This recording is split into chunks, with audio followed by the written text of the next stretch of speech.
Hey, hey, don't miss the play. Flurry Sports will save your day. Cracking jokes with sports insight. Zach and Jake, they get it right. Fuck yeah.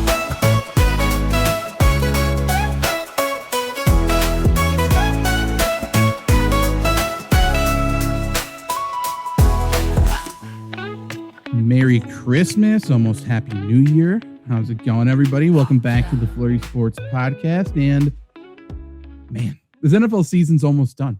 Regular season's almost done. We got 1 week left, but I can't tell if the season went by quickly or went by unbelievably slow. Well, hi everybody. I think the catch is that it feels like it's gone by fast, and then I remember, but playoffs is going to take 2 months. That's true. That's a good point. Like, the past couple of weeks have taken forever.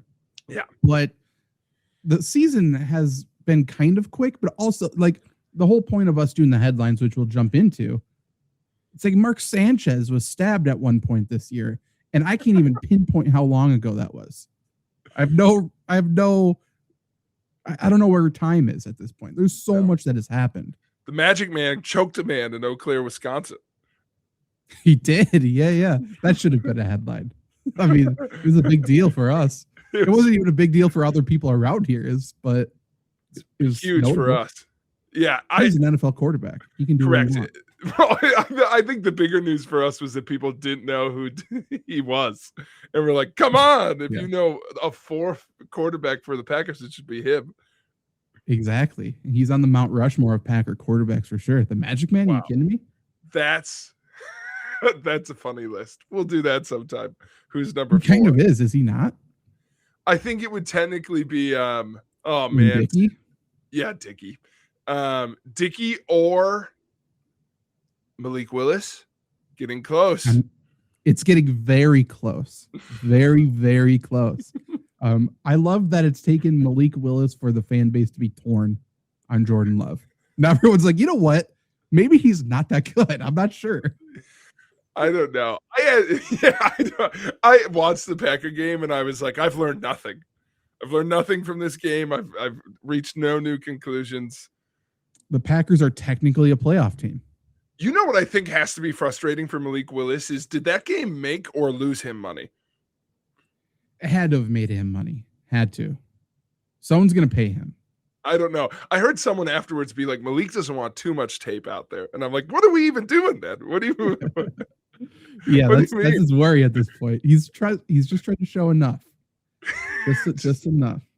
Yeah, but I don't know. It's been a weird week. This is an old man take, but I think it's true. I think I'm fine with one of them. I'm hip enough. I can hang out with one of these things. You make me get 6 streaming services to watch the NFL, fine. I kind of have 6 streaming services anyway. You do that and you make me check my calendar. Are they playing tonight, Friday, Saturday also, and what channel they're on? I'm going to miss a full game. Don't even know it happened. I missed the noon Saturday game. Didn't know it existed. It is an old man take to complain. And I was surprised at how many people complain. Like, I am not getting Peacock. Like, fuck you. You have Peacock. You just want to make a statement. Like, we know you got it. You watch Vanderpump Rules. Everybody did. Scandal? Are you kidding me? Peacock upped their subscription, dude. Now it's only Bravo things you get. Which, by the way, try and get me. That's all we want. That's all I need is Bravo. True. It's like, there's so many people who are like, Peacock? Are you kidding me? Ask your wife. She has it. Like, she has Peacock. I guarantee it. Well, and like, I'm so fine. This rant is making it easier. I'm so mad at Peacock specifically because I couldn't watch the Packer game without upgrading. I was like, fine, whatever. Okay. It's a Pirate's life for me. You know, I take to the seas. I do what I need to do. I learned, Zach, can't watch Traders because it's a Peacock original without upgrading. That's tough. Interesting. Okay. Can't watch any WWE product. I've been the most supportive Peacock Bravo husband ever, because when we got together like 3 years ago, Claire was like, I really want to keep paying for Peacock because I watch Bravo on it. And I'm like, you will get no argument from me. Aye, Captain, because all they have is Bravo and WWE. Now, I can't even watch old shows. Everything WWE related is under a paywall. On Peacock? This is On the funniest Peacock. thing. I already have Peacock. WWE creates more content than anybody else. It's absolutely everywhere. And they continue to make it a scavenger hunt for their fans. It's unbelievable. And I'm starting to feel that way with the NFL. And also, by the way, don't make me look for fucking Jags Titans. Like, you know, or, Yeah. like put something where I can find it, because I'll watch football just because I'm a dog, dude. I gotta watch all the games. But I'm not hunting for the Panthers game. Maybe this year I am, but normally no chance. Right. Yeah, different Raiders or something like that. Raiders. You're for Panthers. Raiders Giants, wildly one of the games of the week, but it's like I'm not looking for it. Put it in front of me, I'll watch it. Have a good time. True. I guess I wasn't as, if I was on the side of I didn't have it, trust me, I would have been very vocal. But I have it. That's what made me mad. I have it, but they made you get an upgrade. That's weird. I didn't know that was even the case. That's so odd. I think that's most of the thing with Peacock is a lot of folks have now they all want you to have the premium packages of every single platform. Which again, if I had to get the premium packages and they were all on Saturday, Sunday, I could make that sacrifice. But it's the combo of it where it's like, I'm afraid I'll get the premium package to Apple TV and still miss the game because it's on Friday at 2 p.m. I think the Peacock of it all is fine. Maybe the possible title, by the way. I think that is fine to get upset about. I heard people on Christmas be like, I'm not getting Netflix to watch NFL. If you don't have Netflix at this point, on you. Like, I don't have, no one should feel bad about that. You are way too far behind at this point. We can't feel bad about you. We're not going to back up the truck and have you, jump in. We left. It is what it is. We're gone. Catch up. Well, no, you're 65. And like, what the fuck are you doing? Like, get Netflix, watch a game. But the NFL does this type of stuff to anger its fans because it knows the loyalty can't be shook, right? The closest we got was Colin Kaepernick taking a knee. That was close. Fucker, stand up.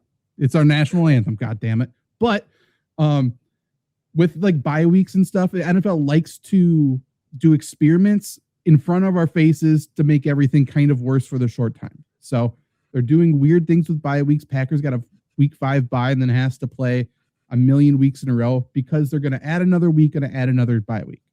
They're doing this with the streaming services because they're going to launch their own streaming service. Yeah. And it's going to be like, you know what? We get you. We hate all these streaming services too. Why don't you buy this one for $40 a month, but it's just during the season. Like, it's going to be okay. And you're going to do the math. It's like, I guess it's kind of cheaper, even though you're going to keep all the other ones because there's one you want to watch Traders. You know what I mean? Someone wants to watch Survivor. So like everyone's going to keep all the other stuff, but the NFL is going to do this. There was already news, I think last year, of just like an all sports streaming service. Like, I think it's going to be like NFL, NBA, all of it together, which makes sense because nobody can watch NBA games. Nobody can watch your local MLB game, which is insane. Like, they're making it impossible to watch because sports fans are the most loyal of anything. I think the Twins still have a contract with the dead company. I think the Twins still Bally Sports have a broadcast deal with Bally Sports. So they technically they have to bootleg their own games. This is my baseball fan warning from the perimeters. I think the NFL should be careful of the only negative consequence that could come from this because no one's going to stop watching the NFL. Mm-hmm. That said, I think I can see it now, and I was never able to see it before. I think it is a possibility. There's people who will now only watch their own team's games. And as a baseball fan, I'm like, I don't know if that's what you want to like tease. We like football, but are people like that crazy about it that I'm going to get 6 things so that I can watch all the games? I don't think so. Like, I think it has going for it is the dying of loyalty to a team. Because everyone's a fantasy football player now, and people are becoming more fans of players versus teams. I think this could chase people back to it, though. I agree with you for now. I think that's the outlook. I would also say, like, an all sports streaming service sounds great. I think they're making too much. I think the leagues want this to be the deal where they're getting paychecks from 5 different companies. So Sure. the league's going to be like, oh, what are we going to do? It's in 6 places. It's like the NBA who purposely broke up their broadcasting, and they're like, That no, or yeah. it's going to be a situation where it's like the stars are aligning for Jeff Bezos to buy everything, you know? Where Yeah. it's just like, okay, NFL is prime, and Dion's going to be right there advertising it. Yeah. And that's where I'm saying, though, because like fans would be pro that, whoever it is, you know, Bezos or whatever. So that's a league being anti that thing of like, we don't want you on one spot. So it'll be interesting. But I think that's crazy. And then we'll talk more about it next week when we fix everything. So tune into that episode. But that, and like, do you have to kill every other league, NFL? Like they're just determined, like, you're not going to watch the NBA. You're not going to watch college football. You're watching us, motherfuckers. I completely agree. And I'm going to take a call here in 1 second. This is usually your thing. So I'm going to take a call. I want you're in charge of the headlines this week. Great. Until I jump back in. I have a vote for, I think maybe the streaming service scavenger hunt could be a headline, potentially. But I think it's fair. Who's on TV? Oh, great. This never happens. Segment. Should I talk about baseball? So you can still hear me. Okay, great. The big headlines from this week, I'm going to start with an easy one because I was thinking back at what happened, as Zach alluded to. There's so much stuff that happened. I'm like, was it this week or last week? I think the ongoing storyline is what the hell is happening in the AFC North. So I think a big piece to follow for me is the Cleveland Browns game of it all. And when Zach comes back, we'll get more of his opinions on Myles Garrett and that story developing out of it. But you get the Shedeur Sanders effect, where my favorite meme of the weekend was Dion being disappointed with everything his son does. So that was good. But the fact that the AFC North has played themselves into, we're one game away from Ravens playing themselves back into the playoffs. And as we said 3 weeks ago, I think the Ravens are the one team nobody wants. After Derrick Henry, absolutely. Yeah, no, screw that. Crazy. Nobody wants them. Like, it's insane because if they make the playoffs, I think it's almost like them and the Bills, even though they're wild card teams, it's like, oh, I don't want to play you. You're the team that I'm most afraid of. Yeah. And if Lamar looks a little bit like Lamar, which he hasn't in a while, like, yeah, they're just, last year they were the most dangerous offense, except for maybe Detroit. Like, they were incredible. And now their defense is playing good. Who knows? And I just checked. I was a little like, do the Steelers need a win to be 500? They do not. They've synced it up again. Yep. They're already good to go. That's fine. So it's like, that is insane. I also think with that game, Zach, the reason I was also like, this is a headline is, well, you have the Myles Garrett, for people who haven't heard, Myles Garrett claims the Steelers didn't win because they were too preoccupied helping him break the sack record.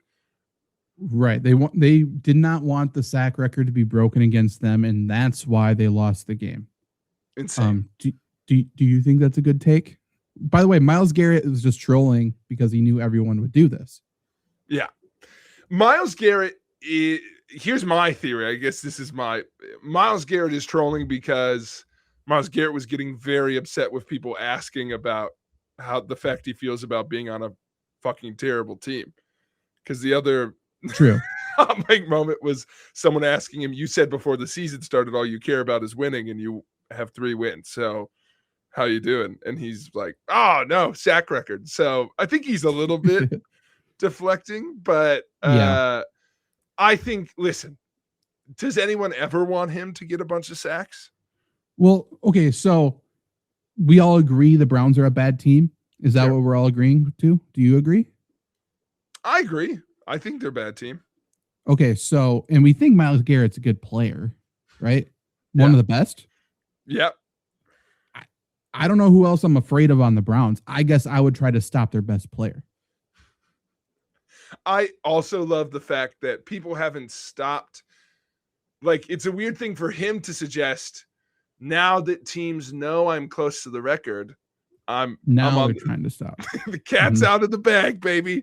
I'm good. Yep. He also got no sacks against the Steelers earlier in the year, but the Steelers won that game. So I guess maybe the strategy works. I'm not sure. But the Eagles were pretty lucky that they won against the Bills, because I was watching. They were trying to stop Josh Allen the entire game. I think they were focusing too much on that. By the way, Bills immediate karma for the Lions game. Yes, absolutely. Yeah, should have won that game. But it's insane to be like, oh, they tried to stop their best player. And also, this is my thing. I think you're going to love this take. Are you ready for this? I think every defensive player, even Myles Garrett, wants to be Calais Campbell. I think you can look at anyone's career. It's like, I think that's who they're all secretly jealous of because he's played for like 20 fucking years. And he does this every year genuinely, which is at some point in the year, he gets like 4 sacks in a game because people forget he's as good as he is. Like the year he led the league in sacks, and everyone's like, who's Calais Campbell? Like it was his Jags unit. It's like he's a 9-year veteran and he always gets 10 sacks. Stop not teaming Calais Campbell. And that's not you. That's not you, Miles. I'm sorry. He honestly has had the perfect career. You're completely right. Because he's done that, but also he started with the Cardinals, right? Yeah. He left for a paycheck, and then he kept playing forever. Now he's back with the Cardinals and was welcomed with open arms. I don't think that any Cardinals fan dislikes him whatsoever, even for leaving. I think everyone understands. Like, he is beloved by everybody, including the fan base where he started. He comes back home for a homecoming, even though it's probably the only team that wanted to pay him. He was paid a shit ton to go to Jacksonville, of all places, to play with Blake Bortles. Yeah. And, I mean, it's insane. Like, he's had the perfect career. Is he a Hall of Famer? I'm trying to think. Like, he's probably... I think he might. I'm going to see if he's gotten a Super Bowl with the Ravens. No, I don't think... No. He didn't get a Super Bowl. But if anyone is arguing Phillip Rivers is a Hall of Famer, I would put him ahead of Phillip Rivers. Yeah, he's okay. 2020 to 2022 with the Ravens, so they missed the Joe Flacco Super Bowl. That's what I was wondering. But since 2008, so he's been in the league for 17 years. Yeah, going on to 18 at his position. That's insane. Does he have any All Pros? One? No, multiple. He's first team All Pro once, second team All Pro twice. So 3 total, 6-time Pro Bowler, but he made the All Decade team. The 2010s All Decade team. That's a big one, I guess, is because he was played every fucking season of that. But he's also three All Pros in 17 years, which isn't that great of a hit rate. No, but it's a similar thing to like Joe or Phillip Rivers, where it's like he was never the edge rusher. Yeah, if you were gonna put money, and I know this isn't what they mean, but he will. You could bet on it. He's making it in when he gets to committee because I knew he had one of these. I didn't realize he had all of them. He's won literally every "You're a Good Person" award you could win. True. He's won Walton Payton, Alan Page Community Award, Bart Starr Award, and Art Rooney Award. So that's a good point. I'm gonna do. So there's no world where his peers don't put him in. I'm about to do a really fun, quick deep dive because I'm going to try to find out who Calais Campbell's first sack was against. Oh, I love that. And 2008, I'm guessing. Looks like he didn't get a single one his rookie year. What a scrub. Okay. So, unless did he get one in the playoffs? He made the playoffs his first year. No sacks. Okay. Wait, he's the one. He had his hand in Aaron Rodgers' mask. He did. He also had a 16-yard kick return in his rookie year as well. Okay. First was a half a sack against Jacksonville. And it was David Garrard. Yes, that's great. That's perfect. I mean, that tells you he faced a team a team that also had Mercedes Lewis, who is still in the NFL. They're essentially the same exact player, just different sides of the football. But Maurice Jones-Drew played. Torrey Holt was on the Jaguars, which I do not remember. That's kind of a crazy. He got a sack in a game where Torrey Holt played. Also, Kurt Warner played, but Kurt Warner was on Arizona. Yeah. Calais Campbell is, by the way, all-time ref guess guy. True. listen to the running backs on Arizona that game. Tim Hightower, who's awesome. Beanie Wells. Yeah, I completely forgot about Beanie Wells. Beanie Wells, what a great callback. Yeah. That's Cardinals team ruled. The Kurt Warner Cardinals were awesome. Oh, for sure. And then, like, defensively, they had Dominique Rodgers-Cromartie. Was he throwing to Anquan Bolden? Yeah. Yeah, Anquan and Fitz was there. Yeah. Two good running backs. Matt Leinart was the backup quarterback. He got a little run in this game. As he was, yes. Lots of great players on this team. Will Davis is there. Yeah. I think Calais Campbell is it's so hard to get in as a defensive lineman. I think he'll get in. Yes. I don't know what the metrics are, but I would guess he's with all of them. But the point is, Myles Garrett ain't him, you know? He might be better, but I just think he can't get away with saying shit like that. But would you say that the Steelers in the AFC North is one of the headlines? Is it the Steelers? I honestly don't even know. I just think between the attention the Browns are getting, the attention the Ravens are getting, and the attention the Steelers are getting, I thought it's also one of the only playoff things up for Jeopardy, truly, next week. So I was like, that's definitely a storyline to follow, is that game. Like, I almost think, if we're talking AFC North, I think Derrick Henry was the much bigger headline. That's fair. The week. Jesus King Christ. Henry rises from the dead. He has the most carries in his entire career in a game at age, 45. By the way, this next game, it should all be play action. Yeah, it should. Yeah, fake it. They'll bite every time. No, 100%. Play action and draws. It's like Madden. It'll work every time. Yeah, 100%. But yeah, I think Derrick Henry took over. Honestly, my two votes are like King Henry is back. King Henry takes the throne. And then it could be the streaming service scavenger hunt. People were pissed, and it was everywhere. And it was the entire week. It was a week-long fiasco of every game on a different channel. There's NFL Network mixed in as well. Some people don't have that. Peacock, Netflix. It was a wild week. Yeah, I think that's probably it. I'm trying to look at other ones quick to see if I'm missing anything. But besides Bears, that, Niners, people are saying maybe game of the year. That game was great. I don't know, Phillip Rivers being like, I'm done again. Yeah. He might play week 18. Who knows? I thought it was weird that he was like wrapping it up now. Oh, another headline was Dolphins become the first team since the 20s. I think it was a Jim Thorpe team to give up or to lose games by 20 plus points 4 games in a row. Yeah, that's insane. Pretty good. And that team, notably, there was multiple or at least one player on the team who played football because he was trying to sell dogs.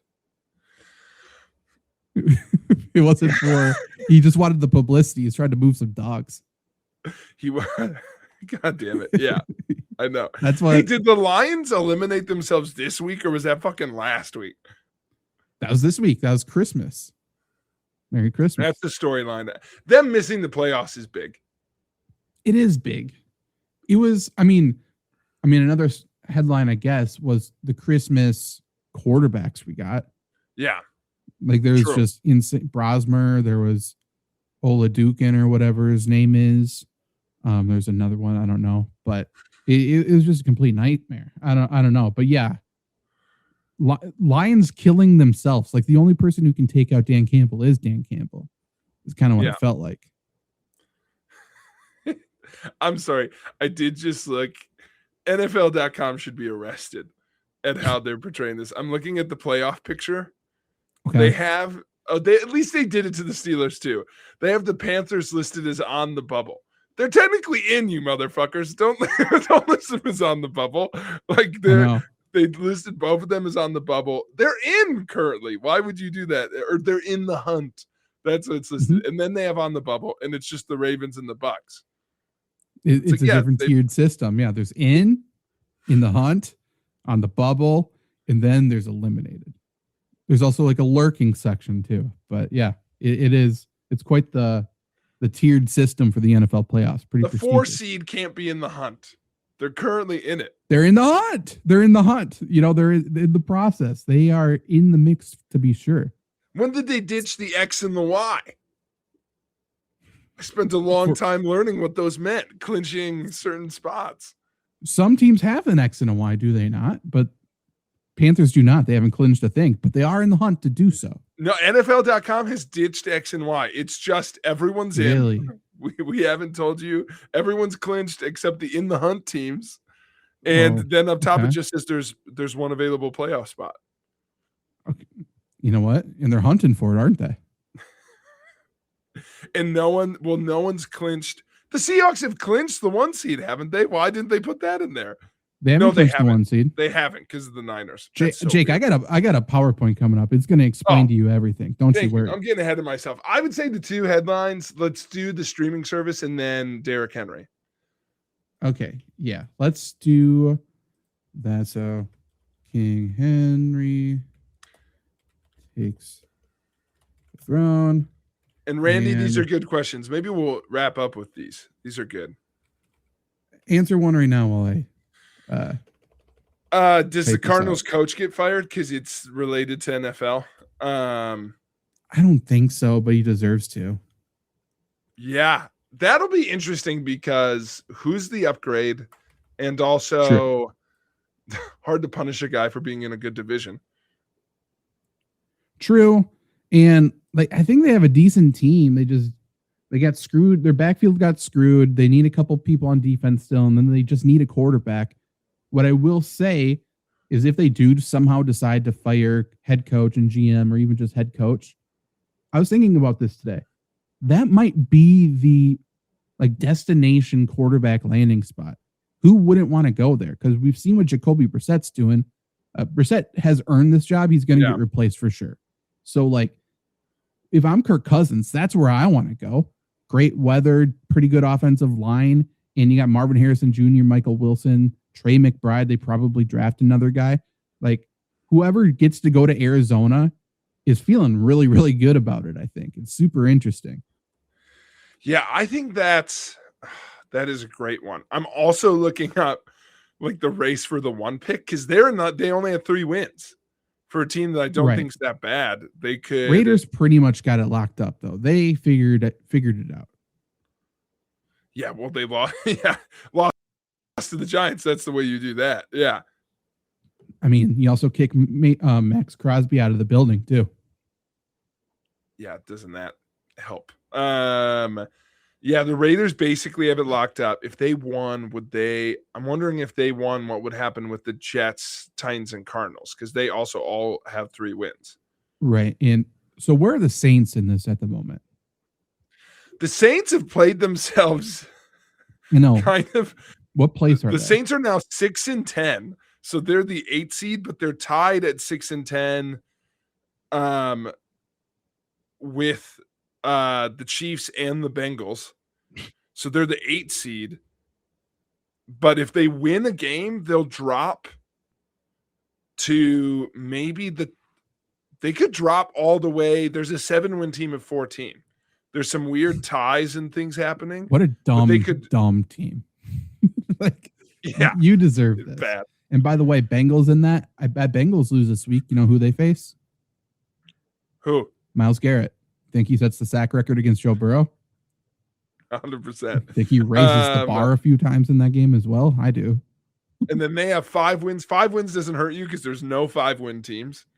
That's weird. By the way, if you're ever like curious what a good franchise this fucking is, the Rams are sitting cool at the 11 seed with 6 wins because of a trade with the fucking Falcons. Yeah, I know. And by the way, they play the Falcons tonight. So like you beat the Falcons and you get a better draft pick. Like correct. You control your own destiny. Right. Like they keep them at 6 wins. It's incredible. What a good spot to be in. Because that could, with tiebreakers, that could move them teams 8 through 11 to have 6 wins. So let's say they win, they stay there. Chiefs, Bengals, or Saints win next week, you could jump all the way up to 8th place. That's crazy. Stupid. I think their GM though, should lose some cred because he said fuck them picks, and now he's got fuck those picks, but not these picks. If that's what he meant, that really got me. That's very funny. If that's what he meant, fuck you, because that's every GM's perspective. Well, fuck these ones. Yeah, I like other ones though. Absolutely. It's not a philosophy. It's just a moment. Yeah, this year he's gonna say fuck with these picks. It's gonna be great. It's crazy. Randy, by the way, I guess that was my answer to does the Cardinals coach get fired? I don't think so. Okay, very good. Do you want to do a quick check-in on our loser draft, or should we just jump into breaking down what we got going? Let's do loser draft and then jump into the playoff scenarios. Great. So let me bring this up. So Jake and I did a draft earlier in the season, trying to pick which teams were going to lose the most games. And then we did, as all drafts do, we did a little trade we each got to pick one. We got to swap one team with the other person. And this is what we ended up getting here. Why is this not even a choice? What's going on here? Okay, here we go. So obviously there's a game yet tonight. The Falcons and the Rams play. Neither of us have the Rams. You do have the Falcons. But this has really taken off down the stretch. We were very, very close just a couple of weeks ago. And unfortunately, I mean, you started out so hot. You got the Saints, who decided to go on a heater to end the season for no reason. People are essentially lobbing them pitches, and they're just hitting them out of the park, and they're feeling good about it. Just a sec, there we go. Oh, Jacksonville. Yeah. Fuck you, Jacksonville. Then you went Giants and Jets. Very good. But yeah, you have, unfortunately, the Seahawks and Patriots, who have 3 losses each. And then Jacksonville decided to go crazy. My middle of the draft, you skipped over. The Bears are there. Bears are there too. Yeah, you found some good ones. Jake only picks winners. He picks some of the best teams in the league. Neither of us knew that was going to happen. I think 4 possible top 2 seeds. Yeah, that's insane. Absolutely.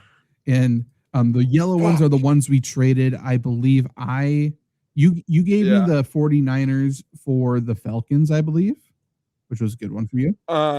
Yeah. And then I stole the Titans and gave you Jacksonville. But yeah, that's a great value trade for you. Yeah. The way the year went. Yeah. Titans bad. Cardinals ended up being a good value. Raiders are going to Raiders. Dolphins was a good middle pick. But yeah, I mean, who thought Patriots were going to be good? Who thought Seattle was going to do that? Who thought Bears were going to do that? And by the way, if the Bears lose one game earlier in the season, I do fully believe they would have collapsed and you would have probably beat me. Like, that's how the Bears are. And next year, they may have 10 losses. Okay, who was unpicked? I want to see if there was like value that I missed or if it was just selection. I mean, Chiefs for sure. Rams, Chiefs, Philadelphia. How many do we got here? We got 2 through, so we got 10, 20. So we're there's missing 12 teams. Okay. teams. Detroit would have been a good one for sure. Yeah. Then in the East, wait, someone took the Giants, right? Did no one take Washington? Neither of us took Washington. Oh my God, no one took Washington. Jaden Daniels and his fucking leg, dude. No, no one believed in injuries. Chargers. Did neither of us take the Colts? Yes, I took Colts. Yeah, pretty high. Well, that's another one. The Colts ended up being fine for you. Early in the year, that was like terrible. Right. Tampa, I don't think either of us took. No. They ended up losing a bunch of games. So Washington instead of one of my playoff teams would have been big swing. I mean, Washington 12 losses, Detroit 8 losses. Those would have been good. Buccaneers 9 losses, but I mean, no one truly thought. Even the people who predicted the Lions to miss the playoffs, like because otherwise, I mean,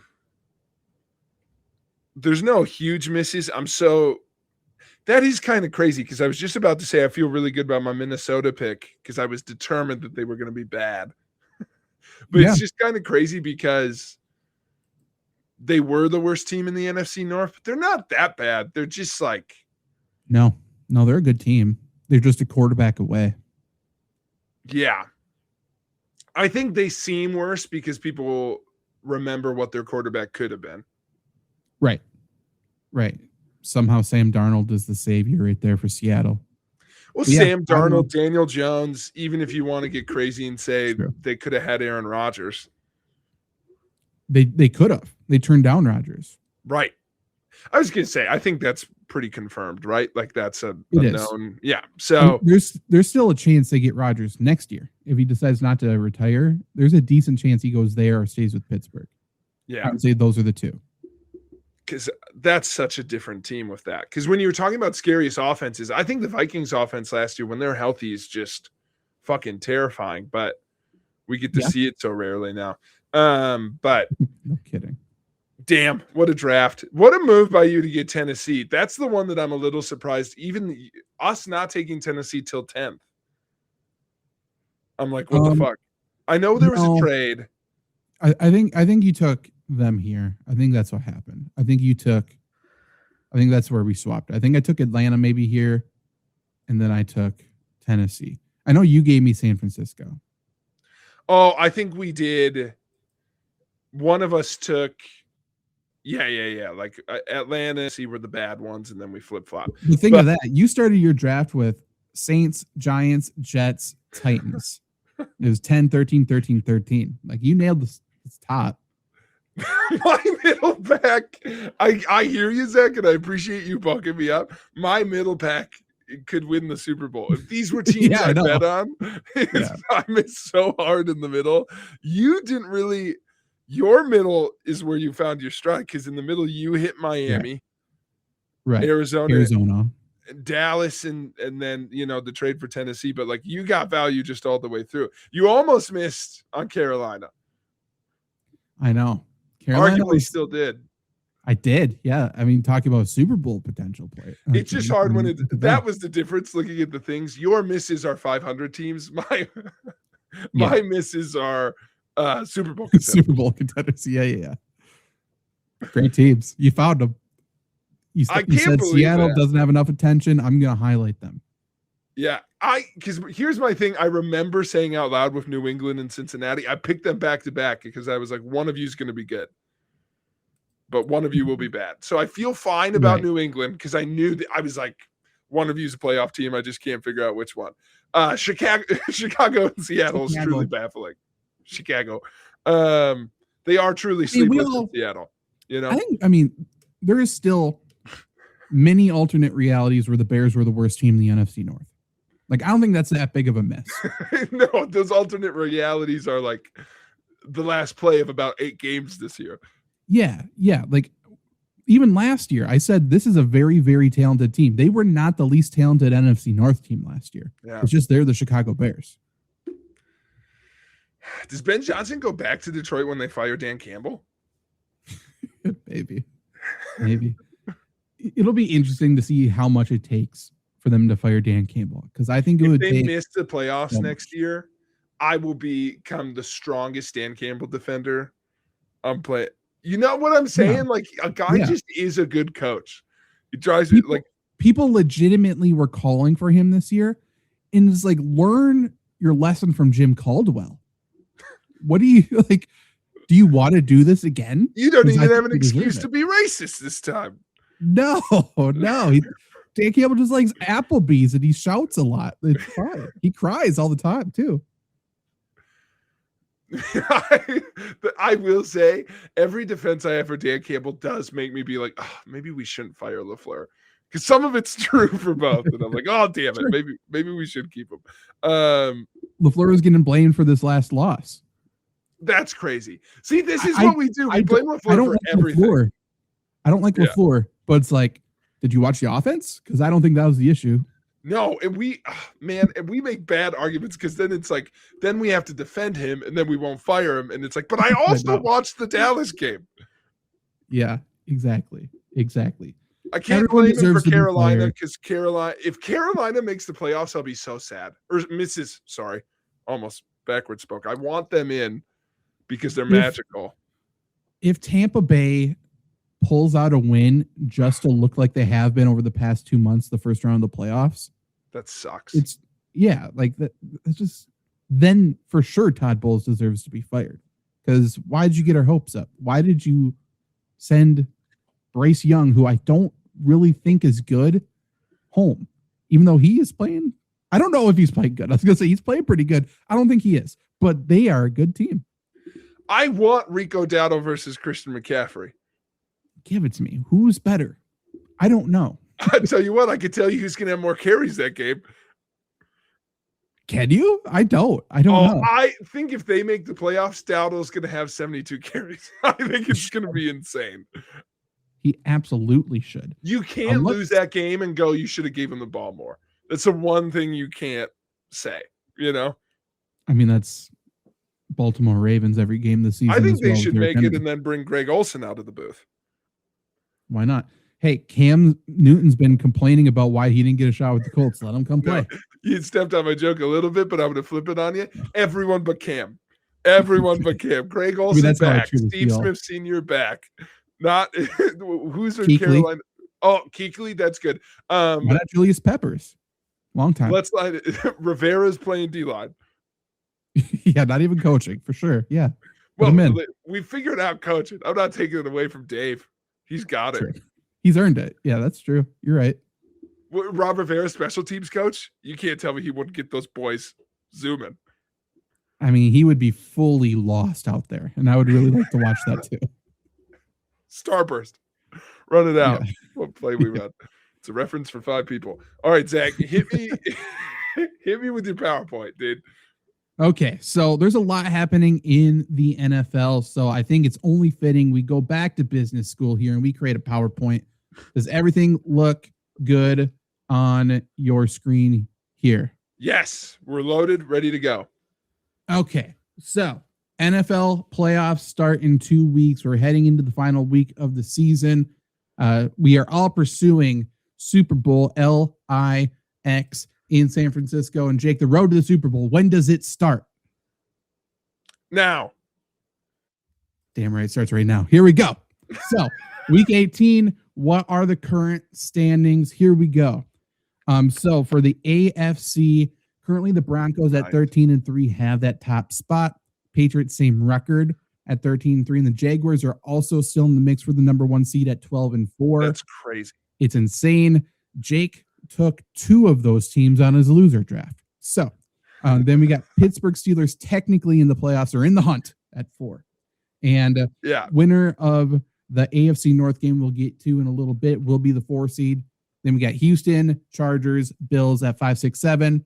All of them are in. They cannot fall out. Chargers already announced they are resting Justin Herbert and probably other starters for this game. The matchups we got already, very interesting.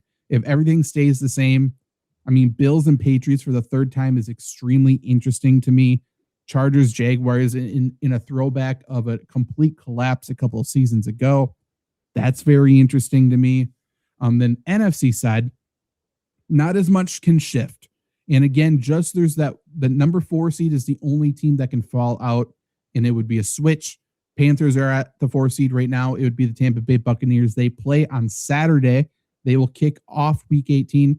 So week 4 or seed 4 in the NFC is decided with the first game of the weekend, and seed 4 in the AFC is decided with the final game of the weekend. Bears are the 2nd seed right now, and the only other team that's fully locked in on the NFC, the only team really locked in the NFC, is the Packers at the 7th seed. Nothing can change. So Bears are in a very interesting situation, Jake. If the Bears win, they are the 2nd seed. Do they intentionally lose so they don't have to play the Packers for the 3rd time this season? And if they lose, they're guaranteed 3, right? If they lose and the Eagles win. If the Bears lose and Eagles lose, nothing changes there. Right. I think they want to play the Packers again because I don't think you want any part of the NFC West team that ends up at 6. Probably. I mean, I think I would agree Without as well. Micah and with banged up Packers. But I get the man. I was just thinking the Packers' health makes it so hard because otherwise I'd be like, you don't want to play. We definitely want the Bears. Oh, for sure. There's no Yeah, like Packers are like, please have that be the outcome. for sure. Rams currently at 6, the 6th seed. 49ers at the 5 seed. However, 49ers play the Seahawks on Saturday as well. 49ers are in a very interesting situation because if they win, they are the 1 seed. And not only is that notable because that means they get a home game all the way the rest of the way, right? And the game is in San Francisco this week as well. But the Super Bowl's in San Francisco. So the 49ers are in a position, if they win, every single game will be at home. They do not have to travel whatsoever, which is a pretty sweet deal. We shall see if they can make that happen. But regardless, if they end up losing and the Rams win tonight, Rams can move up to the 5 seed. That 5 seed is very prestigious because everyone wants to play the Panthers instead of the Eagles, I would say. It's huge. My only question was going to be, I also can't think of a team that would benefit more from the bye than the 49ers. Like everybody's got injuries, but the 49ers got guys that could come back with a bye. Yes. Trent Williams now injured last game. That's massive. George Kittle, obviously. Yeah, a bunch of people. Fred Warner supposedly could come back if they make the Super Bowl. We shall see if that happens. You forget how far away the Super Bowl is, like you talked about earlier in the show. The playoffs are 2 months long. The Super Bowl is well over a month away. So that is the standings right now. Crazy. Okay, now in the hunt, Jake. We talked about this already before. Insane. I hate this slide. I'm glad you put it on one side. This is so fucking dumb. It is dumb. I wanted to highlight it as well. There's 2 teams that are in the hunt. However, there are 2 teams that are on the bubble, Jake. However, all the bubble teams are hunting, and the teams that are hunting are also on the bubble. So the Steelers... The Buccaneers should sue for still being ranked. How dare you put an 11 next to my name? Yeah, no kidding. I'm 8, motherfucker, because I could be in. Oh, for sure. Yeah, exactly. That is so stupid. That's a good point. But like I said earlier, ranking where they are in the playoffs right now, nothing matters. The winners of these 2 games will claim the 4 seed because the divisional winner gets to host a playoff game. They get the 4 seed even with a bad record. So winner lives on. They get to host a game. Loser goes home. Lots of questions to be had. Now, if this is complicated, you're correct. Here we go. NFC. And the AFC's worse. I love this. Is awesome. Okay. So you can see my mouse, correct? Yeah. Okay, perfect. So if the Rams win tonight against the Falcons, which they should, this whole bottom half gets completely cut off. This is the only thing that matters then. So let's hope that happens for simplicity's sake. If you see a gray box here, that means the game result does not matter in this scenario. So as you can see, 1 seed will either be San Francisco or Seattle, and it truly just depends on who wins that game. Whoever wins that game gets the 1 seed. Packers, no matter what, are the 7 seed. Chicago, again, if they win, they have the 2 seed. If they and Philadelphia both lose, then Chicago still stays at the 2 seed. Philadelphia cannot drop further than the 3 seed.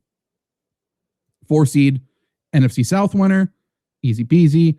And then the Rams can either go from 5 or 6, depending on the win and depending on what the other team that drops is. This NFC is pretty simple, to be completely honest. Any questions here? Well, things to talk about just on the bottom, so where it gets complex if Atlanta wins. Yes. What's the scenario that Carolina locks itself in up top? Is that just if Tampa loses? Yeah, Carolina and Tampa play. Nothing changes. It is just if Carolina wins, then they win. Okay. Essentially. Okay.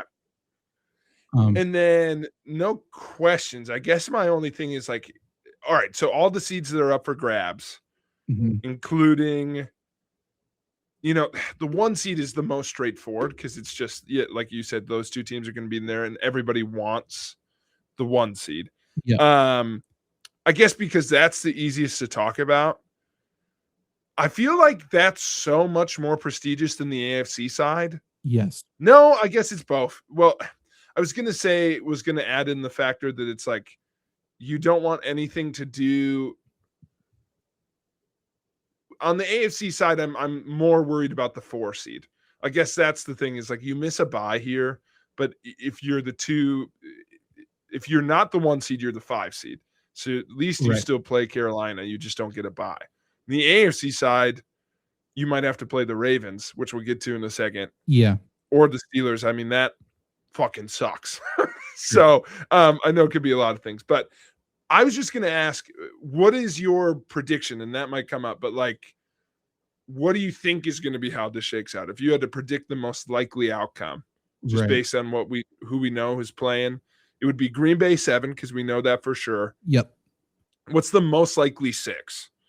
Okay. So, and again, well, all the schedules up top. And also, I should have said, if the Rams lose tonight, Seattle can't drop any further than the 5 seed. So. So big stakes on that. Okay. Yeah. But in terms of what I think, because of the Trent Williams injury, because of how Christian McCaffrey looked, which was very tired, I would think Seattle wins this game, even though it's in San Francisco, which means San Francisco could either be the 5 or the 6, probably the 6. So in terms of these two, I think Philadelphia plays Washington. I think that's a guaranteed win. Chicago plays Detroit. That's far from a guarantee. Yeah. I would guess Chicago wins, though, just because of how beat up Detroit is and because of stakes and yada, yada, yada. So I'm going to go with Seattle 1, Chicago 2, Philadelphia 3. I got to go with our boys in blue. I mean, Carolina at 4. And then 5 seed, I do think it's going to be the Rams.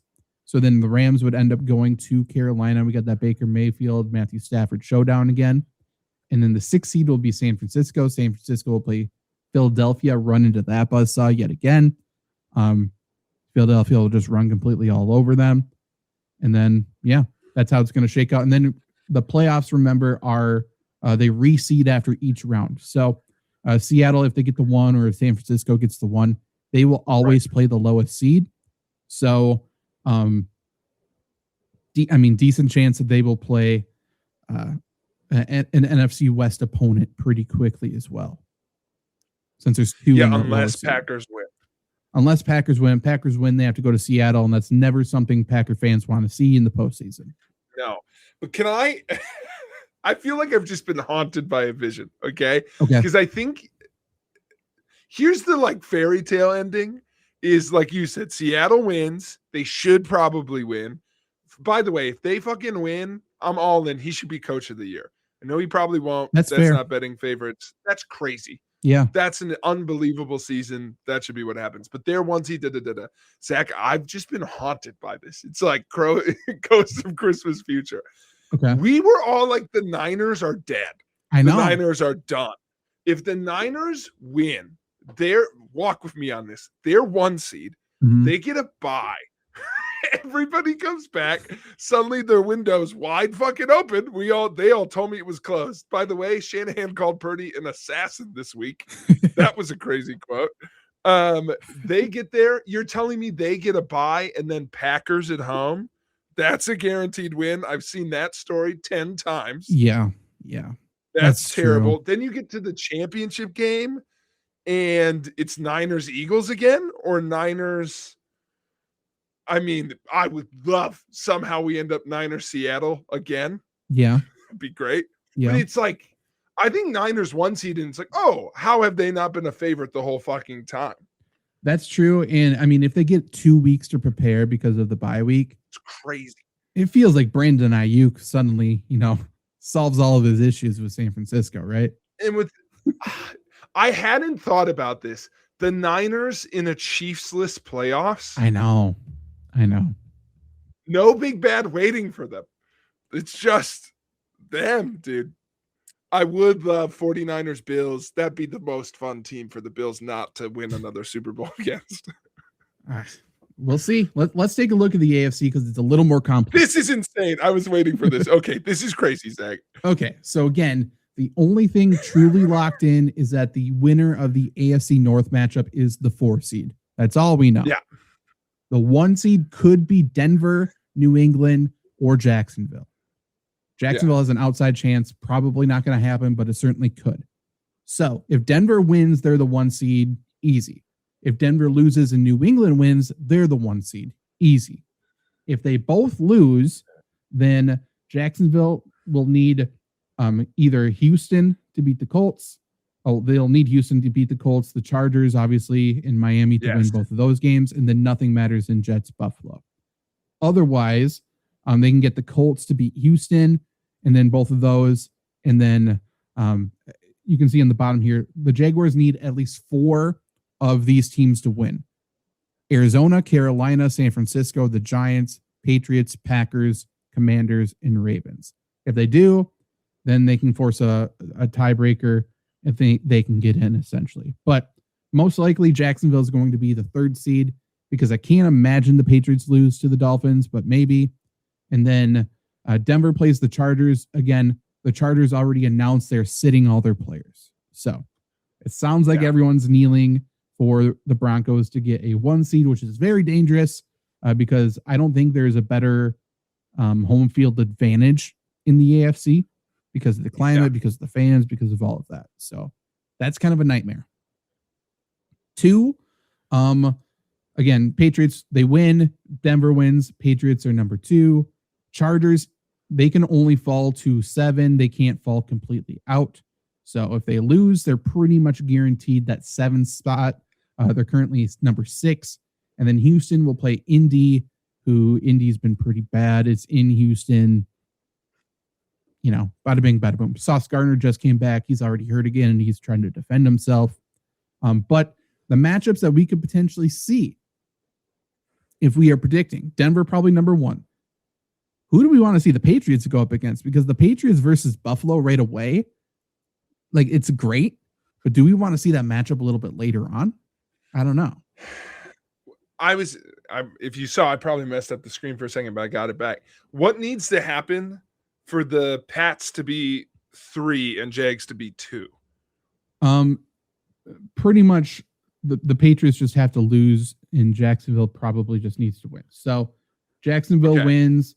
So there's a scenario here where Patriots could win and Jacksonville could still jump them, it looks like, which is interesting. So in that case, Jacksonville wins, Houston wins, Chargers beat the Broncos. Oh, that because the Patriots have moved to the number 1 seed. Okay. So Denver could fall all the way to the 3rd seed potentially. Interesting. So here's what I was thinking. I don't want to see that matchup right away. I think whoever Buffalo plays is fun, obviously. I guess on one hand, that game is more interesting. Well, I don't know if that's fair. Jags Buffalo, with Jags being home, is fun. I feel like Buffalo will be like maybe not actually favored in that game, but you know what I mean? Like people will kind of expect them to win.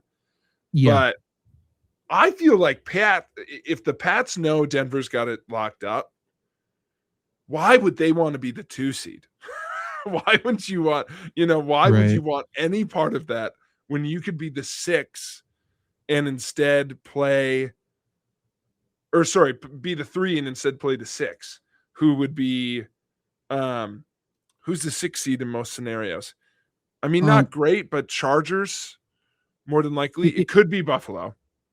If Chargers, it could be Buffalo, could be Chargers. I guess one matchup that could be interesting is if Buffalo can get up to that 5 seed. Josh Allen versus Lamar Jackson first round of the playoffs is interesting. Yeah.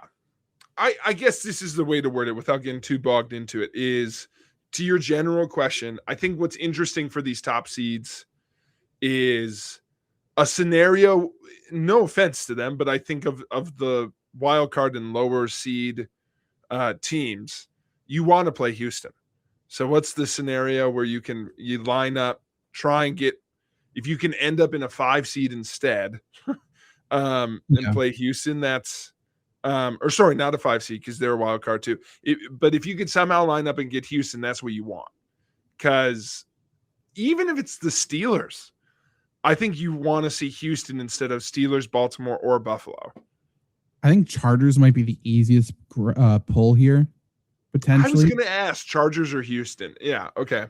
Just because, I mean, I'm afraid of Justin Herbert, but their offensive line's so bad. Yeah. I'm terrified of Houston's defense. I want no part of it. Yeah, that's really fair. And like, so some of those matchups. And Houston still could win their division, by the way. They still could jump up to the 3rd seed. That's crazy. I've like ruled that out in my mind. So this one is so up in the air that I'm almost thinking through what I want to see. I really want the Ravens in. I just think that's more fun. No offense to Rodgers. He's had a good year. The Ravens and Derrick Henry have more juice, especially to your point earlier of like Lamar isn't playing like Lamar. So, and Mark Andrews hasn't contributed yet, and we know that's coming. So redemption for He needs Mark. to lose a game. Yeah, for sure. So I think I'm rooting for that. And otherwise, I hope that Denver, New England, or Jacksonville goes all the way. That is my most sincere hope. I don't want to have all this fun seeding and then end up with, I guess, Ravens, Steelers, or Buffalo making it out. Feels like the least exciting outcome. Chargers in Houston is fine. I just don't think it's going to happen. Sure. You know? That makes sense. Houston would be fun as hell. I mean, that would be maybe the one. Fun. If they make it to the AFC Championship game, I'm rooting for them against anyone. But if Houston can find their way to the 3rd seed so they can host a playoff game and potentially host multiple playoff games, that's their best way to get through. Yeah. Like Buffalo being on the road the entire time, that really hurts them a lot. It's the biggest difference between home and away advantage. Yeah. That's like there's a decent chance Buffalo falls to the 7th seed, man. Like I don't think they will, but in my head, I have them in the 7th seed, though. You're totally. They have to go every single game. Yeah. Cards are stacked against them for sure. Yeah, I mean they're not going to lose to the Jets, right? But right. They probably aren't. But like you said, there's a lot of scenarios where they beat the Jets and they still end up. It would be 6. I don't so they beat the Jets. They're 6. Okay. Yep. So that's probably what's going to happen. But all right, here we go. Take us through the schedule. So schedule after all the streaming service fiasco. Let's just nail down the schedule here. We start Saturday. There's no Thursday game this week. So we have 2 games on Saturday. We start with the winner of the NFC South gets the 4 seed, remember. And then the winner of the NFC West here, Seahawks versus 49ers will be the other Saturday game. They get the 1 seed. If the Rams lose tonight and the 49ers win, then the Seahawks would end up playing the winner of that first game. For sure. Okay. But yeah, so this will be the 4 seed. This will be the 1 seed. And then we will see if the Niners or Seahawks fall to the 5, 6, or 5 or 6. Not the 7. Packers are 7. And this is a poop emoji because the Buccaneers are playing as the worst team I've ever seen in my life. Okay. Sunday night. This is the game that we predicted potentially all the way back in week 11, I think. This is what the entire season has built up to. I still have plenty of the issue is I have a lot of bets that the Ravens and Steelers will both make the playoffs, but some of these will cash, and I love that. So final game of the NFL regular season. Winner makes the 4 seed, and loser goes home, packs their bag. The head coach potentially is fired. Lots of heat around that for sure. Offensively for Baltimore, maybe they get fired. Defensively for Pittsburgh, maybe they get fired. Lots going on here. DK Metcalf, remember, is suspended. He was suspended for last game, suspended here. I believe his full name is Doris Catherine Metcalf. The Lions fan said his full name and made him spaz out a little bit. So the Steelers will be without him. And Marquez Valdes-Scantling will once again be the wide receiver 1 in Pittsburgh. Terrible. Yikes. This could be Aaron Rodgers' final game of his career. So a lot going on here. Must-watch game. No Metcalf could potentially be Rodgers' final game. Lamar Jackson. Will Lamar Jackson play? He has a bruised back. He's had a hip injury, I think a hamstring injury. Tyler Huntley has looked really good. Ravens have beat 2 teams this season above 500. Tyler Huntley's took both of those wins. Lamar Jackson has not beat a team with a winning record yet. So we'll see what happens there. TJ Watt had a surgery for a deflated lung, and he is most likely coming back for this game. Will that return make the Steelers win this game despite the offensive issues? Darnell Washington got injured last game for the Steelers. He has been the X factor for this team, I would say, on offense. He is a left tackle playing tight end, cannot be tackled, and he's one of the best blockers in the entire NFL, so that hurts the running game for sure. And then X factor here for the Ravens is Derrick Henry. Just came off of 30-plus carries, the most carries of his entire career, and was unstoppable against the Packers, ending my dynasty championship run in 2 different dynasty leagues. Very excited about that. Will they do that again? For one, will they just run Derrick Henry into the ground? And 2, he just had the most carries of his entire career at this age. Will he be sluggish? Will he be slow? Lots going on with this game. It'll be must watch for a variety of reasons, but this has the potential to be like, I don't know, like the stakes and all the storylines feels like game of the decade. It feels so exciting, I think. And it could be the end of an era. If the Ravens lose, there's a real possibility John Harbaugh's fired, which is interesting. Tomlin, I'm not so sure. I don't know if Tomlin would get fired. I don't think Tomlin's getting fired, but I would agree on that assessment that it's not a 0% chance, but I think there's a higher degree chance on Harbaugh. Right. But then Aaron Rodgers, if he loses, I mean, what's the percent chance that this is his final game? I think fairly high. So there's a lot I'm going rooting on for Ravens to win. I think if Rodgers makes the playoffs, he's retiring whenever that run ends. Sure. I think that's him going, told you. Yeah. Still got it. Yep. I'm going to end here. Who knows? But if they miss, you get another Rodgers run. It does feel that way. And the Ravens run it back. So that is really interesting because also I don't know if I want an offseason of everyone going, is Lamar Jackson good? Like, we've avoided it for maybe one offseason. And I don't know if I want to go back to it of like, is Lamar Jackson a starting quarterback? I completely agree. The multi-year MVP, is he the best bet for the Ravens? I've already heard that a little bit, so I don't want that. Yeah. If the Ravens make the playoffs, they are, like you talked about earlier, they're one of the most dangerous teams in the playoffs. If the Steelers make the playoffs, I don't know. I feel like they're bound straight away.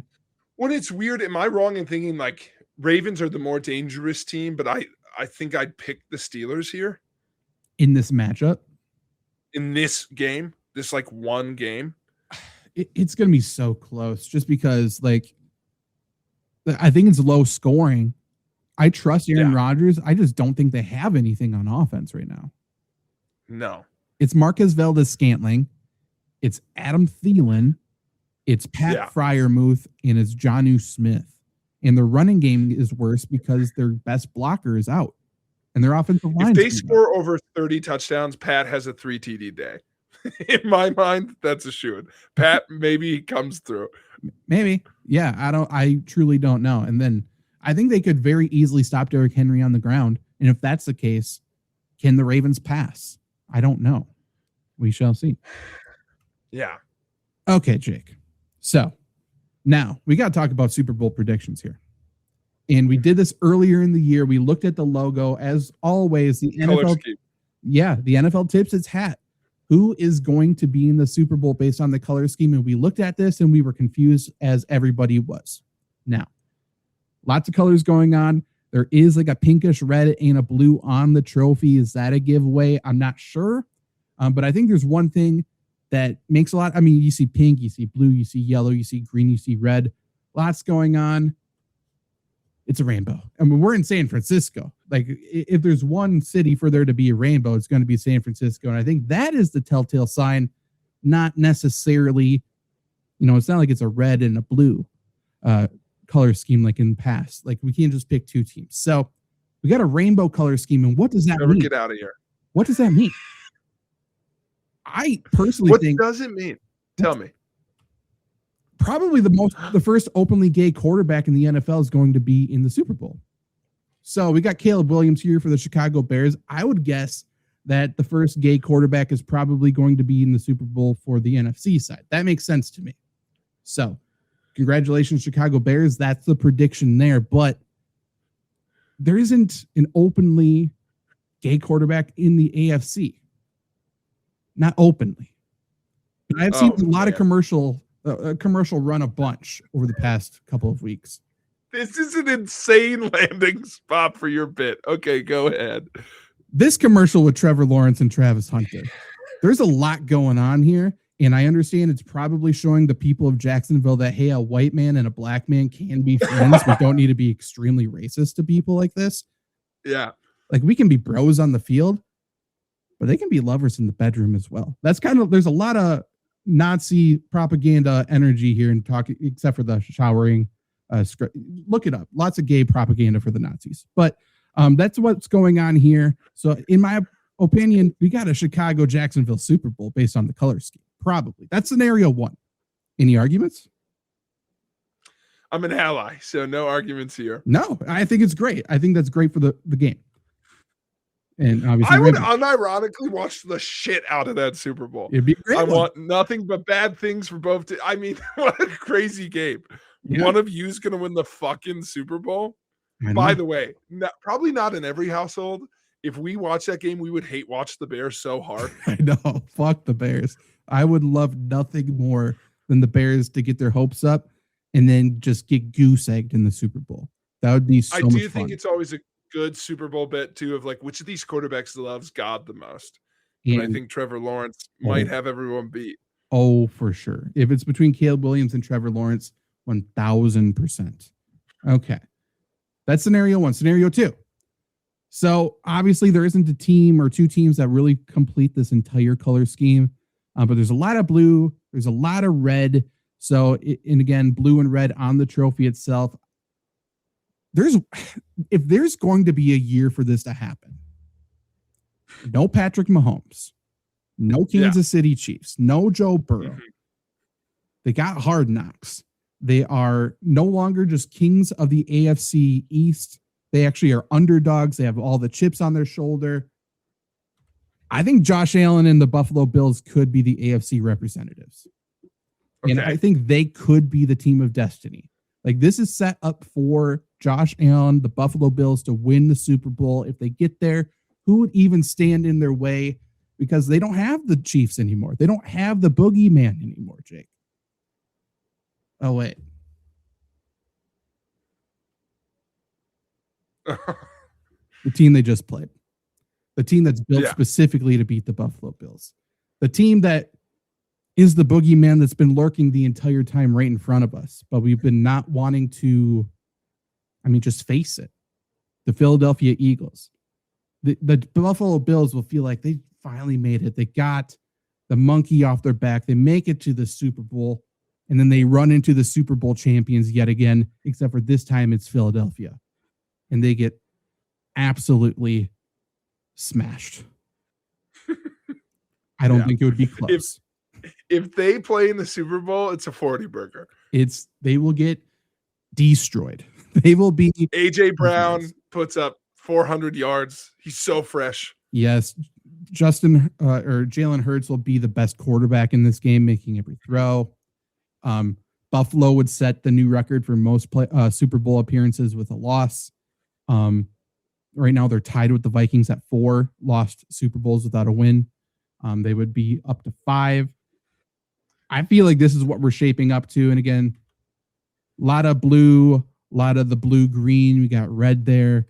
If we're going color scheme, I feel like this is the closest bet we can get, in my opinion. Oh, I have 2 color scheme bets. Are you ready? Okay. All right. I'm going specifically off trophy. I think you nailed that. Okay. So we've got a purple, pink, and we've got a light blue. Yep. I think the least fun option would be that purple represents a team we've also been thinking about all year. Okay. The Rams make another run. Why are the Rams purple? Purple, St. Louis, throwback. Gotcha. Okay. They're the most purple team on that side. This isn't my favorite pick. I think the more favorite pick is on the other side, but this is the least fun, okay? Okay. So Rams are the more purple team for the NFC. Yeah. And then that light blue is Charger blue. That's the powder blues. Okay. That in all LA Super Bowl?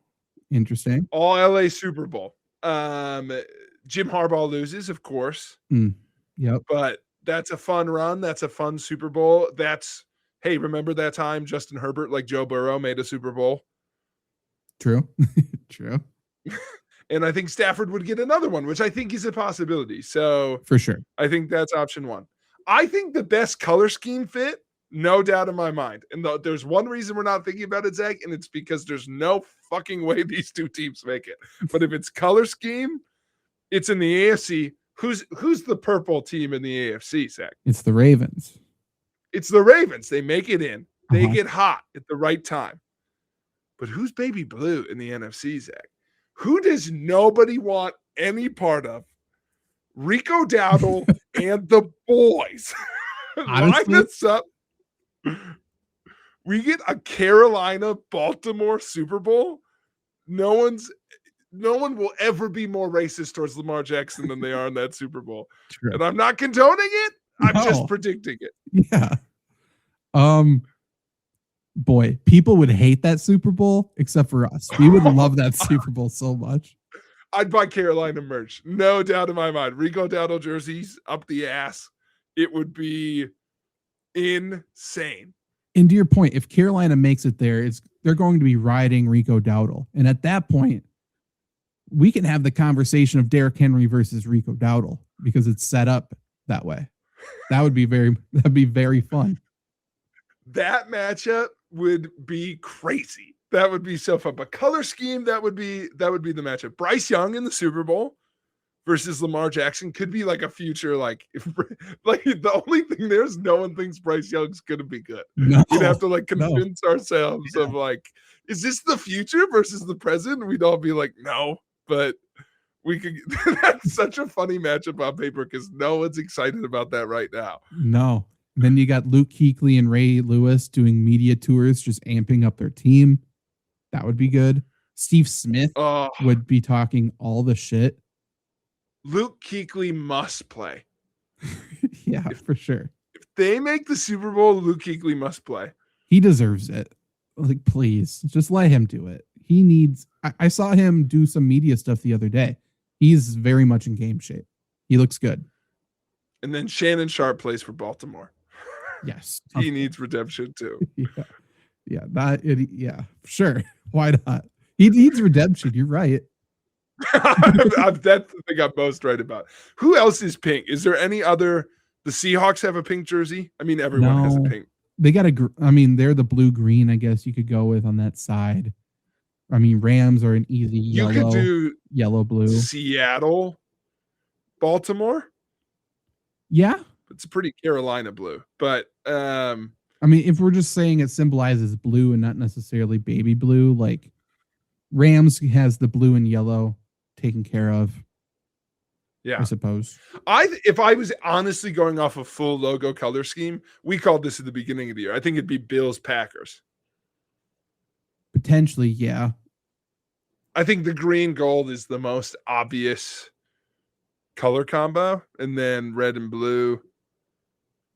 Like besides the pink, you'd have every color covered between those two teams. And I know that. And by the way, what a fun Super Bowl. One of these teams has 13 world championships. Another one's got fucking zip, dog. All or nothing. Analyzing this a little bit more. So the other colors coming in like green feels more, I mean, it's because there's blue and yellow there. And I think this could be just like conference champion teams here. So we got the Bay Bridge here, the Golden Bridge or whatever, Golden State Bridge, leading up to all these trees. So it's like we got San Francisco leading up to Seattle here. So I feel like I like that. We got a 49er Seattle representation, or maybe Rams in Seattle. I'm not sure. I like that. And then on the other side, I mean, we got to get like a good red in there. I feel like it has to be it could be the Patriots too, Bills or Patriots. Or the Texans. And then yellow, I mean, could be Pittsburgh, I suppose. Probably not. Yeah. Zach, I was going to... It's like, if you're walking me towards Packers 49ers, I was going to throw up. I was like, it cannot. The cannot Packers be. can't go on a run, make it to the NFC Championship game, and play San Francisco. I will hurl. I'll bet my life savings on San Francisco. That might be our only chance to win. Do you feel any better about Packers meeting Seattle though? Because I mean, At least we're not cursed by fate. we The are Brian though. Bostic's- We are. Brian Bostic's going to come out somehow be on our hands team again. Yeah, and the fucking replacement refs are going to be reffing the game. It's going to be a disaster. I feel less cursed by Seattle than I do the 49ers, especially in the championship game. I feel cursed by Seattle. I feel the 49ers are inevitable. You know? Yeah. I feel like there's divine intervention for Seattle. And I feel like the 49ers is just, they're the boogeyman. Like, yeah. here we go again. Seattle, I think there's a chance our curse offsets with good things can't happen that long to Sam Darnold. True. Right. Exactly. He's not yet exercised his ghosts. Oh, what a bad time to see ghosts too. Or what if, oh no. I mean, this would be my favorite scenario. I like these teams in general anyway. What if the Seahawks go on a run and they've just been unbelievable? Sam Darnold's playing out of his mind. And then he gets to the Super Bowl and he sees the Patriots again. And all the ghosts come back. And it's just a complete derailing. Who is the most haunting? Okay, let's. Who is the most haunting matchup for Sam Darnold? I was trying to think about that. It has to be the Patriots. That's who we saw ghosts against. I think it's them. I think there's no other AFC fun. No, I think it's the Patriots. I think that's true. That would be great. Who did he lose to last year? I know in the NFC who he'd be haunted by. Dude, Seattle's on a tear. He's finally on a good team, but his ghosts are still there, Zach. You should have never left Carolina. You were there. You were our boy. Sam Darnold's finally on a good team, and they lose to Rico Dowdle and the boys, dude. What a fun scenario for Carolina. They get to beat Baker Mayfield to get in. Yeah. They get to beat Sam Darnold to go to the Super Bowl. This is actually a Carolina Panthers redemption story. Yeah. It might be. Do they have connections? They get to the Super Bowl, they beat Denver. Well, before that, they beat Christian McCaffrey in the Niners. Yes. Dude, this is what happens. They beat Mayfield, they beat Darnold, they beat McCaffrey. Does that get them to the Super Bowl? Yeah. Yeah. They beat, yes, it does. They beat Denver. Peyton's doing the coin toss. Fuck you for killing us. How dare you? Back to this, right? Probably this. Yeah, we get to the Super Bowl. I would love to find out that everyone in Carolina has held a grudge against Denver Peyton Manning this whole time. Right. Yeah. Yeah. And Brock Osweiler. So if the Panthers beat Baker, they're in. Okay. They will then either play Seattle 49ers or Rams, probably. But if they get 49ers, okay, it'll be harder for them to get the 49ers right away. Let's say 49ers beat Seattle. They get Seattle right away. They get Seattle. They get Sam Darnold. And 49ers are the 1 seed. Yeah. They would probably then go play 49ers right away. Boom. Done. They've won those two we've established. Right. And then they will either play, they'll have one more left. They'll either play the Rams, who are still alive, or Eagles, Bears, probably. Yeah. Who's left that Carolina can crush there? Who? I mean, they have the Packers number. That's true. Matt Stafford, is he ever in Carolina? Carolina? DJ Moore is on Chicago now. DJ Moore, 100%. Who I was like, who else is here? Yeah, they're just they were the problem. They're just going back. Carolina's never done anything wrong. Yeah, the former players see their former abuser and they just freeze, and they're back again. Niners just beat the tail off of them. Is there a coach overlap? I can't even think. I don't think so. This is now we're torturing ourselves trying to remember past Carolina Panthers seasons. I know. True. True. But yeah. But there's a fun matchup there. Let's end on this, Zach, unless you have anything else with this, which is you've taken us. By the way, what a job you did. I can't even imagine how long it took to put those playoff scenarios together. Not long. I found them. Oh, great. Well, credited, not plagiarism. There you go. It's on the image. Using your resources. Yeah. I love that. I like that they used cribbage board font. I did too. I mean, it's always a good time. Yeah, for sure. What's the matchups we want to see? You can give me championship game, but for sure Super Bowl.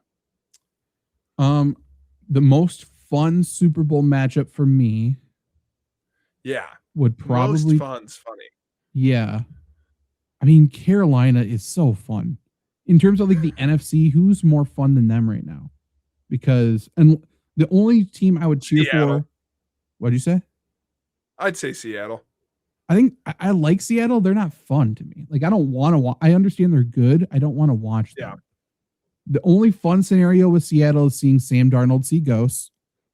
And the only thing more fun potentially than Carolina on the NFC is seeing Chicago lose. So it'd be fun to see them get there and lose. That's great. But I'll go Carolina. Yeah. And then for a team to root for, I agree. I'm not going to root for anyone more than I would Carolina. It just feels like more than just that. Like they're just so weird. I like their games. They're just they're odd. They're an odd team. The other fun one would be the other NFC South team. I would love to root for Baker and see him get there. I think that'd be very fun. Yeah, I mean, 100%. Those are the two most fun teams. Baker, yeah. What's more fun than that? I mean, Baker would be great. Baker would be outstanding, and he would be so cocky like the last 2 months didn't even happen. Yeah. AFC, I selfishly want a Harbaugh brothers championship game. That's what I want. Sure. I do think Ravens are the most fun team. Yeah, or the Texans. I just love them. I don't know if I believe in them, but not as fun. I don't think their offense is fun. No. But I love Miko so much. I think there's no one more fun than the Ravens. No. I think for matchup, I most want to. Is that fun, or am I just rooting for the Broncos? What's the most? I think fun the Broncos outcome? Defense is fun. They're good, but I don't want to see. I would like to watch them because they're a great team. I don't want to see Sean Payton succeed. True. And again, I love him as a coach. He's just a scumbag. Like he's fun to root against. I think I'm going to go this way for Super Bowl, which is I'm like, who's my biggest heel left? Like, who's the team that I would most root against? Right. I think the team I'd root against the most, it might be the Bears, but that's not, agreed. That's not universal. That's just, I hate you. Right. But I think actually heels would be Philadelphia. For sure. At this Without point. a doubt. Yep. So who's the baby face we want out of is Buffalo baby face in that scenario? I think they are on paper, but they're not actually. In that matchup, they would be the baby face. They would be the underdog. They would be the team that has never got over the hump. They would, if they make it there, everything I said leading up to that, they're the team of destiny, would be all over. That's what it is. I think that is one really good storyline. The other storyline one is we haven't even talked about them making the playoffs. The best storyline in the playoffs we have not talked about, because everyone would be into this. It's just not very likely. If somehow we got Aaron Rodgers versus Green Bay, that's the best possible Super Bowl. But it's just not very likely. That would be probably the best. Again, unlikely. Number 2, and again, unlikely, might be Liam Cohen and the Jags against Tampa Bay and Baker Mayfield. That's so, yeah. I was going to say Jags Eagles for like, if I had to pick one team we would just all be rooting for against the Eagles, I think it'd be Jags. Not me, but a lot of people. I think that's fair. This isn't fair. I would say the Patriots, but they're the Patriots. It's not Drake Right. May and Vrabel's fault that they're wearing the same clothes Brady wore. I agree. I don't know what would have to flip for them to be heels in the playoffs, though. Like something would have. Right now, they're not heels. People love Vrabel way too much. Yeah, so that would be a lot of fun. Them Eagles is a ton of fun. Great game. The game I would probably cheer for the most in the Super Bowl, you already called. If we and no one else would root for this, the Bills are going to be baby faces if they make it to the Super Bowl in so many scenarios. If we get Bills Panthers, laughing my ass off the whole time because now no one's rooting for Buffalo. Yeah, everyone is rooting for Buffalo to once again lose. Lose, you losers. We don't like you. We want Rico Dowdle to win a chip. Is that the only team they would be true heels against out of the NFC? Tampa, same thing. I don't know. Oh, I would love that. Baker versus the world would be great. I think otherwise, baby faces versus them. I think Seattle might be the best bet to be baby faces. Yeah, that would be interesting because Seattle's had such a better year than them, and they would like. But if the Bills make it there, they'll be favored against almost everybody. For sure. 100%. That is so wild. Okay. That's very fun. Okay. It's very, very fun. Should we speed through a few of these questions from Randy that he has so graciously asked us?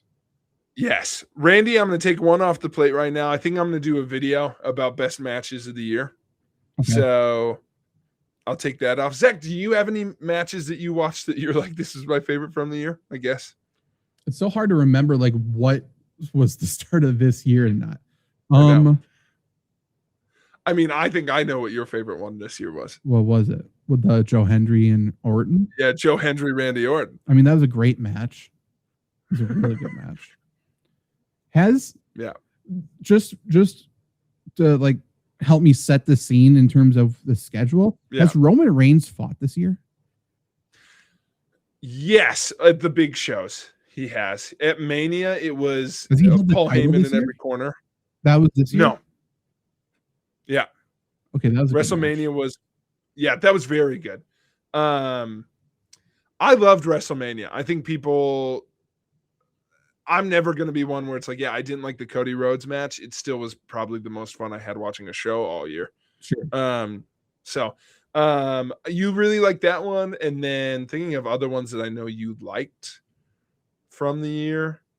Also at WrestleMania, but I remember you and I both really liked the because I just watched it the other day because I wanted to see what we thought of it. We in our tier making list, we both really liked the women's triple threat. Io versus Rhea versus yes. Who's the third there? I'm forgetting all of a sudden. Wasn't Charlotte, was it? No. But we liked that match a lot, and we loved. I look back at it; it was one of my favorites. It might make my top match list. Dom's Fatal 4-Way. Dom won the belt. Dom became a babyface for one night. Yeah. Braun Breaker was in that match. He was in that match. That was a good match, actually. That was really good. Yeah, that was great.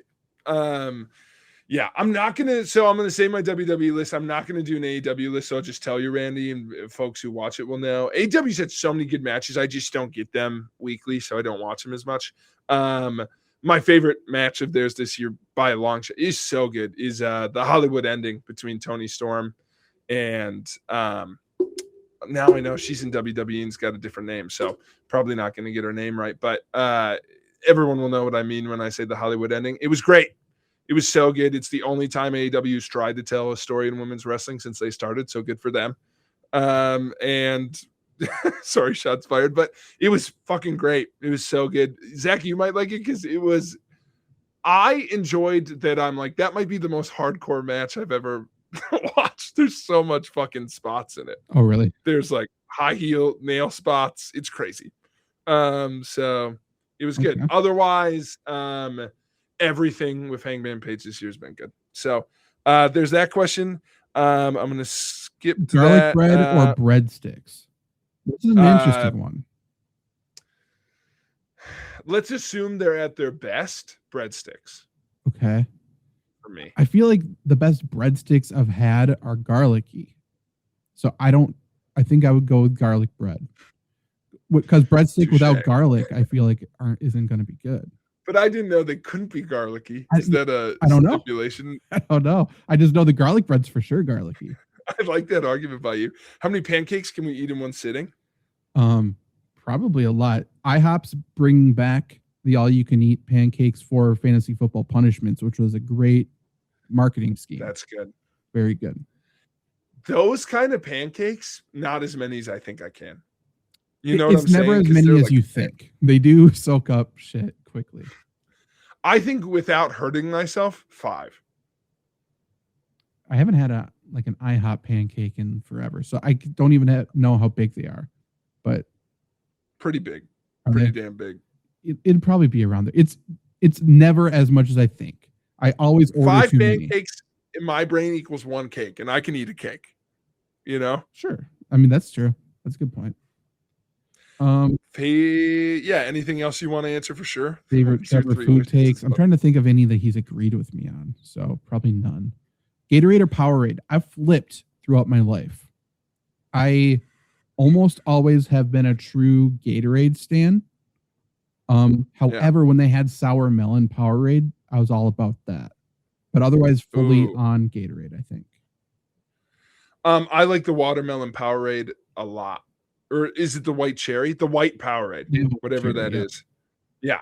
Yeah, because one of them it's watermelon, but for that one it's white cherry. I fucking love that. That's probably when I was getting a drink, like I would get that more than any Gatorade. But if you ask me blank, it's Gatorade. A powder in a big tub, Gatorade every time. Do they even make Powerade powder? Probably not. Not as good. Tron, I know Tron gets Gatorade powder, so I will respect Coach Tron. Worst sports game I've ever watched was a football game that Zach played in high school. Francisburg? Yes, sir. Francisburg. I gotta tell you, playing it was worse. I mean, there's no doubt in my mind playing it was worse. However, I know the sideline was way colder than on the field, even though on the field it was just standing water and ice. It was cold. I mean, I was cold, but it was like, I don't even remember how it was. Just like this game can't end faster. It was bad. It had chapters of badness. We got killed by Leo Chanel's brothers. We should do a full breakdown of the game and the delays and everything, and just pay an animator to animate it. I don't think I could tell you one thing that happened on the field. That's the only thing I remember is like on the sideline, there was a lot of logistics talk. I know you. I almost fucking got the ball to run it back. That's the only thing I remember. That was the only good thing in the entire fucking game. My job, they kept telling me, was, hey, you see that D1 center you're going against?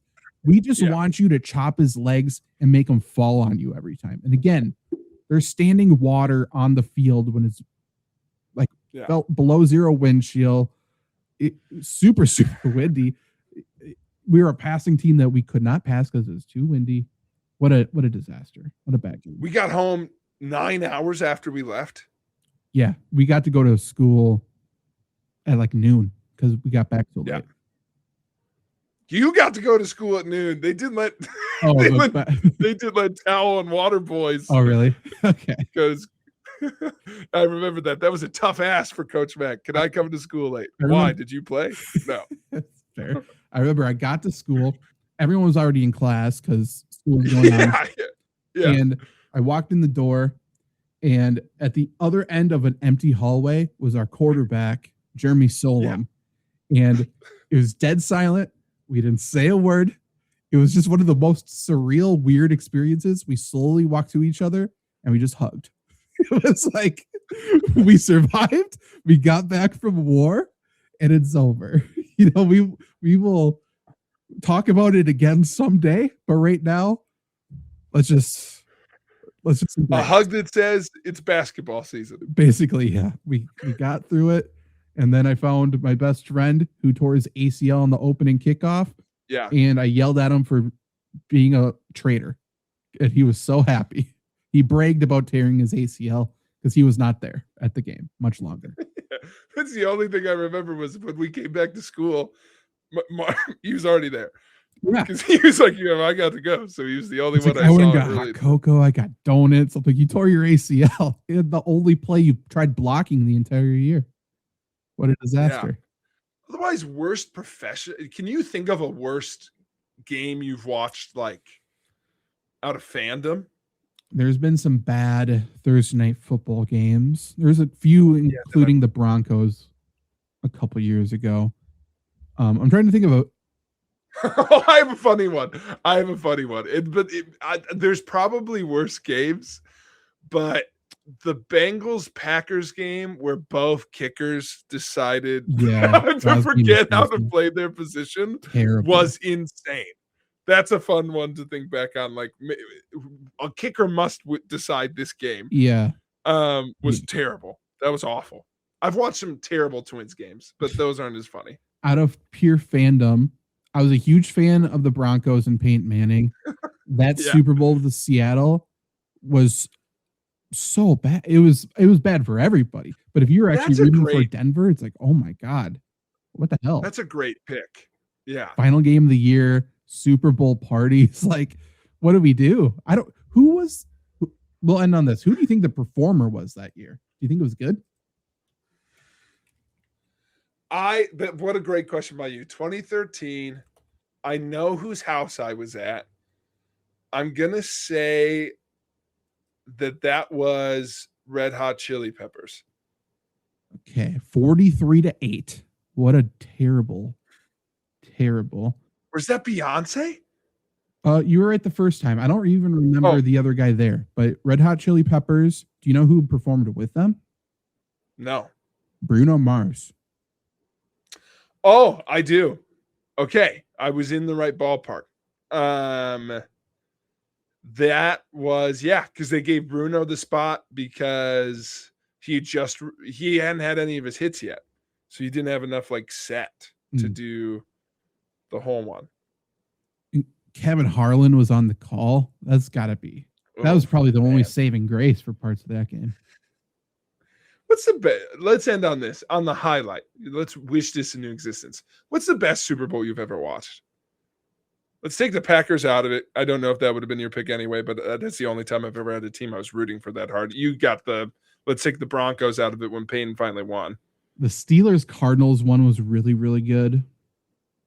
Yeah. You had I think this is a basic pick. I think the first sports game I remember being like, I like sports fully was Eli Manning helmet catch game. That was really good. Honestly, the Harbowl was great with the theatrics of the lights power outage. And that was a really good game. The Falcons Super Bowl was terrible and then had the best quarter of all time. True. With that Ravens Niners Super Bowl, we talked about UFC in the past, how the fighters were superheroes and stuff. The NFL version of that at that time, and maybe it's just because we were younger, but I really don't think so. Ray Lewis was a character, and the fact that he broke his arm or dislocated his elbow and they were playing for him, that was such an interesting, crazy storyline. That was a good Super Bowl. Well, that's how come I would have but I can't separate it from the bias. I feel the same way about the Packers Steelers Super Bowl. Yeah. Because I was a fan of both of those teams, but Charles Woodson of it all. Yeah. Jermichael Finley never played another fucking football game. I don't think Jermichael Finley did play half of next season. Collins didn't play another football game. Right. Jordy Nelson was huge in that game. Yeah, Clay Matthews and BJ Raji. BJ Raji iced the Bears game. Yes, he did. The game before. Never saw him again, but yeah. No, so many players traded their whole futures for that Super Bowl. So that was good. I think, honestly, if it had a different ending, we'd all be talking about it more. The Chiefs-Eagles Super Bowl Part 1 that the Chiefs won was an unbelievable game. Yep. If the Eagles win that, it's the best Super Bowl of all time. The game, the Nick Foles Super Bowl is great. Yeah. I guess it was great. Yeah, I mean, he played super well. And they won. Yeah. Brady was terrible. Yeah, so that's not fun. But yeah, the first Chiefs Eagles Super Bowl is awesome. Yeah. It's so good. It just wasn't the Kelsey brother yeah. It's the only thing that stings it is Jason wins and retires there is But still the in my Super mind. Bowl celebration with him is top notch. Yeah. Oh man. No, that's the best heel win ever at a Super Bowl. It's so good. For sure. For sure. Jason's over there crying and Travis is quoting the Beastie Boys. True. Yeah. Kissing his billionaire supermodel wife. God, so funny. I mean, Jason's can't feel his back. He's crying. He's got 6 kids. You gotta fight. Travis can't retire. We need one more. We need one more moment like that. He has to fight for his right to party. He has to. He's got all off season to learn another Beastie Boys song, and he needs to come back with a Brass Monkey or something. You know, there's got to be a good line in there. Yeah, sabotage. Listen up, y'all. Yeah, of course. Happy New Year, everybody. We got another month and a half or so, 2 months of shows, and then after the Super Bowl, we got one more, and that'll be the end of the season. So plenty of time left with us. Once more NFL games trickle down, I think we'll have to do a little bit more nonsense, which is, once again, love it. We'll hit our stride. Lots of good stuff. If you have anything you want us to see, any specific segments you want brought back or games you want us to play, let us know, and we'll see you soon. Goodbye.